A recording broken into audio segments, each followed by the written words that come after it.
Hello YouTube, I'm Rebecca and welcome to my channel Beck Treks Australia. In this episode I'm going to go through the clothing that I'll be taking to the Overland Track. Alright, so I'm going to start with my footwear. Okay, these are Scarpa Protons. I've never actually hiked with these before. I've worn them just, around the house or, to the shops. But I've never done a proper day's hike in them.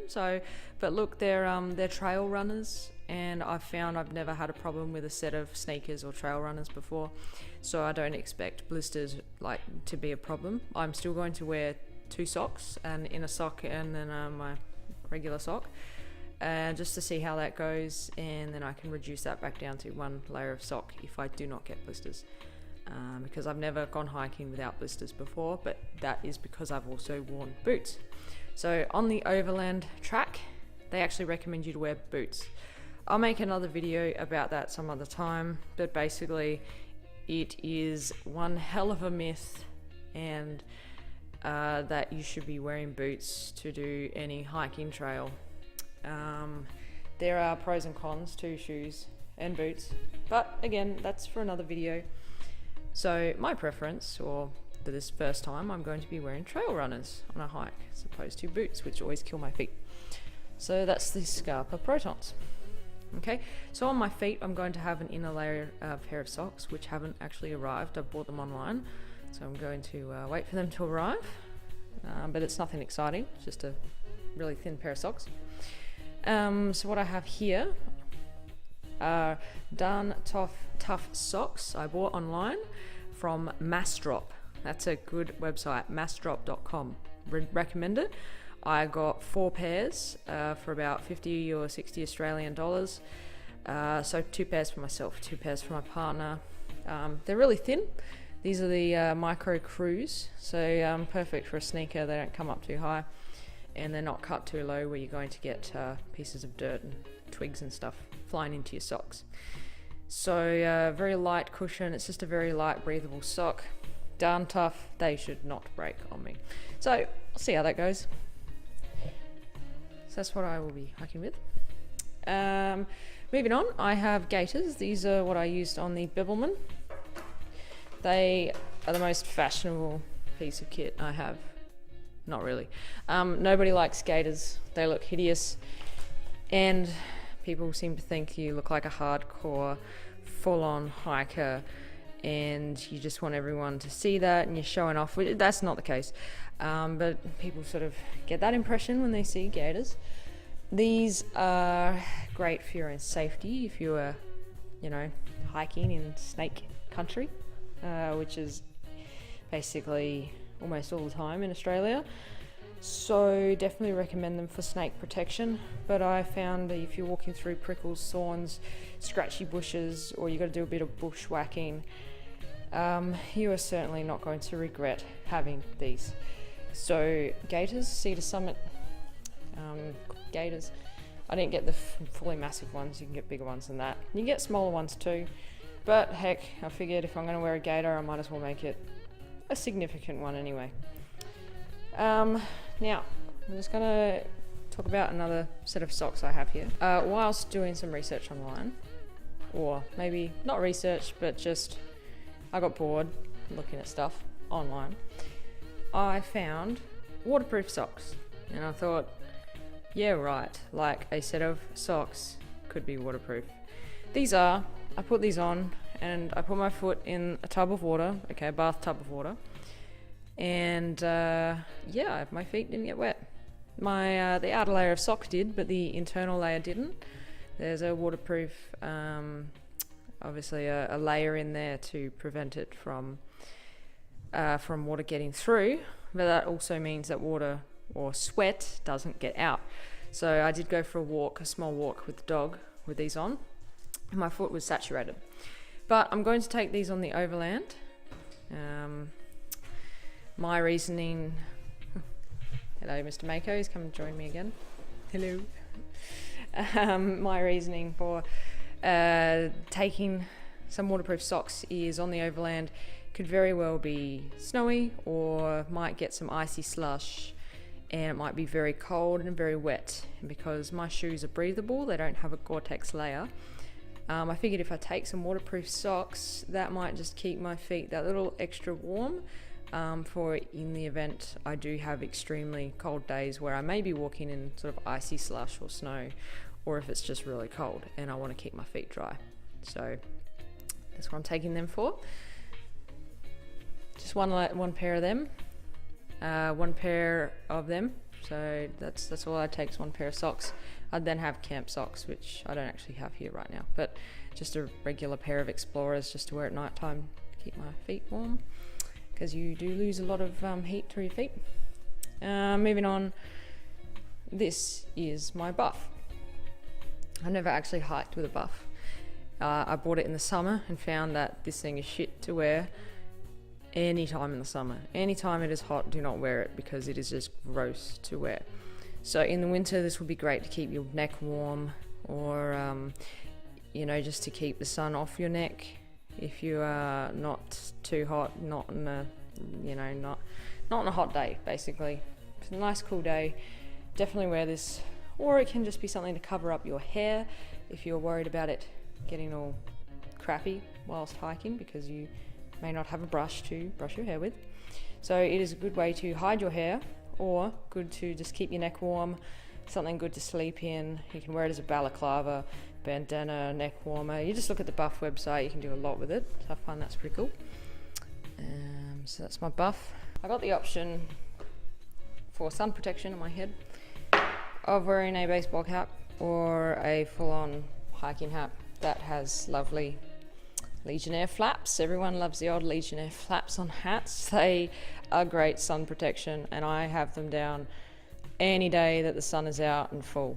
If it's a cloudy day, I'll probably pack them away so I don't look too silly. But sun protection for me, it's worth losing a bit of your dignity. So definitely that was my hat I wore on the Bibbulmun. He's a little bit of a wash by the look of it, but yep, I don't know which hat. I'll probably take a cap for the Overland. It is going to be cool. I think it's going to be about between 5 and 20 degrees Celsius. So I might just go with a hat, and then if I need sun protection on my neck, I will then use the old Buff. But I still don't know. I do like my neck to be able to breathe too, even on a 20-degree day. That can get very hot when you're hiking. Anyway, so that's my sun protection with the Buff there. Okay, yes, so onto my jackets. I have here a MacPack lightweight fleece. I got this on special, and I find it's actually good to hike in on a cold day. So instead of wearing thermal top or thermal bottoms, if you're starting off on a cold morning, I just go with my usual lightweight, super breathable t-shirt and pants. And what I do is wear this fleece just in the morning, just until I warm up, and then this is easy just to take off and pop away at the top of my pack. So if it gets wet, these actually dry very quickly because of the material, and yeah, I find that these are a great way to start your hike on a cold morning. That's very easy to take off as opposed to a base layer. So I think I'll be using that a fair amount. And then obviously at base camp, great layer when it's not too cold, and it is small enough so I can fit my puffy coat over the top. And this is my puffy coat. Looks like most other puffy coats. It is very, very lightweight, but yet very, very expensive. I think it's an 880 down loft in here. It's not synthetic, it is down. The reasoning for this is I'm going to be doing my best to keep this dry, so I'm going to keep this in its own dry bag, probably with my sleeping bag, and that's going to be in my pack, which will probably be in a liner, and my pack is mostly waterproof anyway, so I am not going to let this get wet. If it is drizzling, I will wear my rain jacket on top of this to make sure it definitely stays dry. And then this will go over my fleece if I require it, and yeah, it'll be nice and toasty. And yeah, it packs down into its own hood, so you can see it was a pretty small package, and if I put that into a stuffed sack it will get even smaller. But that is my puffy coat. yet to be worn on a hike. Okay, so I'm going to go on to my rain gear. Again, another product straight from the United States, Outdoor Research.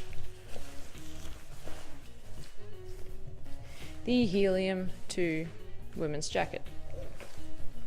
So, yet to be worn. Well, sorry, I lie. I have worn it once. It's actually a size too small, so I'm ordering a size large. This one is up for sale if anyone wants to buy it. But yeah, so a brand new Helium 2. It is one of the lightest jackets I could find that is actually of a very sturdy construction and has some very useful features, particularly in the hood area. I find that fits over your head, dribbles off water very nicely. It's actually a sort of reinforced sort of duckbill thing. But yes, again, separate reviews for all of my equipment. This is just meant to be a quick video going over what I'm taking on the Overland. So that is my rain jacket. Throw that there. And of course, I have an Outdoor Research Helium women's pants.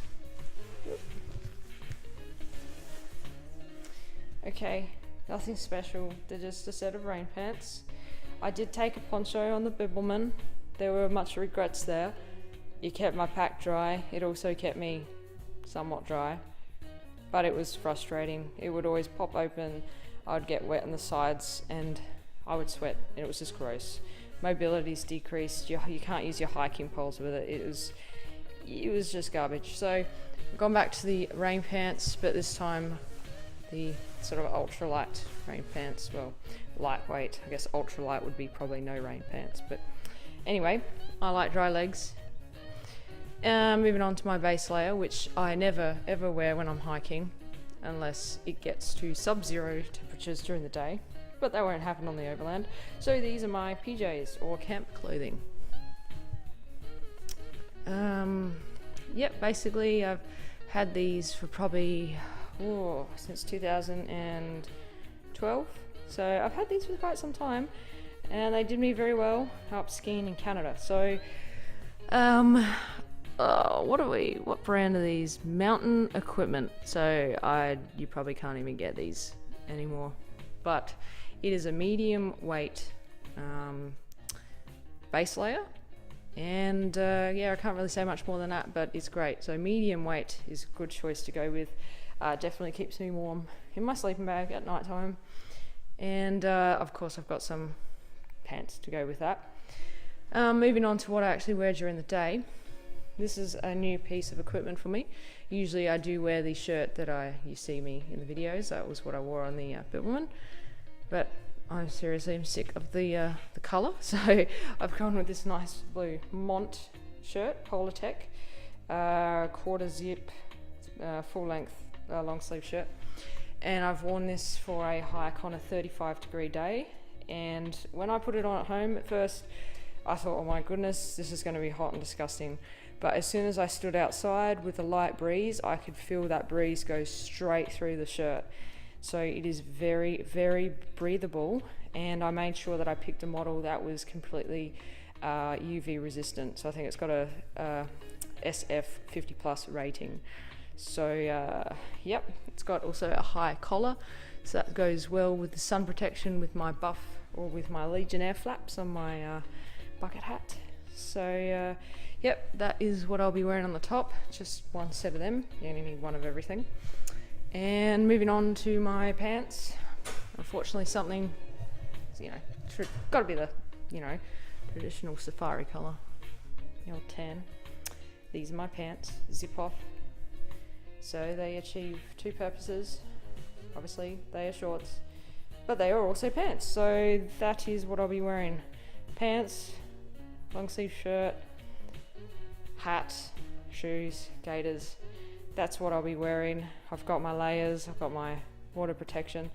Yes, so that nice big mess right there next to my dog is what I'll be taking on the Overland Track. And I almost forgot, the old Swift water Crocs. Man, I do not like Crocs, But when I saw these at the shop, these are the lightest water shoe I could get for a reasonable price. They're about $70 I think when I bought them. And yeah, they are really light. Now you could go to the shop and buy those really expensive $150, $160 water shoes. They might be a little bit lighter, but only marginally. And these are great because it covers your toe. You can go for little short hikes, you know, around base camp, or you can jump in the water, go for a swim, and not have to worry about stubbing your toe on a rock or cutting anything open, or, you know, touching anything strange.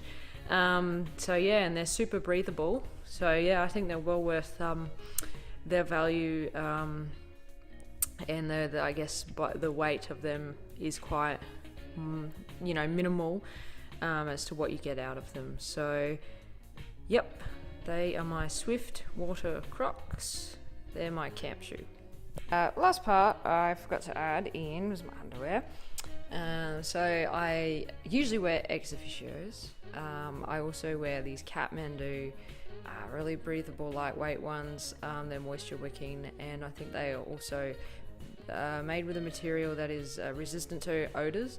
So obviously I will be hiking with, I think, just 2 pairs of underwear. That will do. It's like for 7 days. I'll wash them where I can. Otherwise I'll rotate them. You can use them inside out, not inside out. So I can get at least 4 days out of 2 pairs. And yeah, hopefully I'll be able to do a wash on a warm day and get them dry, hang them off my pack. But yep, it's my undies. And then I got my bra. This probably won't get washed ever when I'm on trail. You know, if there's water, I'll go for a swim. That will wash it. That will do. This is a Lorna Jane crop top bra. And this is good enough if it's a nice hot day. I can just walk around camp with that on. So, yep, that's my underwear. Again, I will individually break these down into other videos, maybe after my hike, and I'll tell you how they went and whether they are worth the money or not. These are not cheap products. However, I see it like these pants when I bought them before the Bibbleman. They lasted me for a 54-day hike. So I think the money invested into it is well worth it. And I hope that goes for everything else. I should be able to get many hikes out of everything here you see on this table. And yes, just don't buy completely tan because you get very sick of the colour very quickly. Alright, so don't forget to like and subscribe. If you want to chuck anything or any questions in the comments, please do. I'd be happy to answer them for you. Thank you. Oh, who's a beautiful doggy? I'm making a beautiful doggy. Oh, puppy eyes.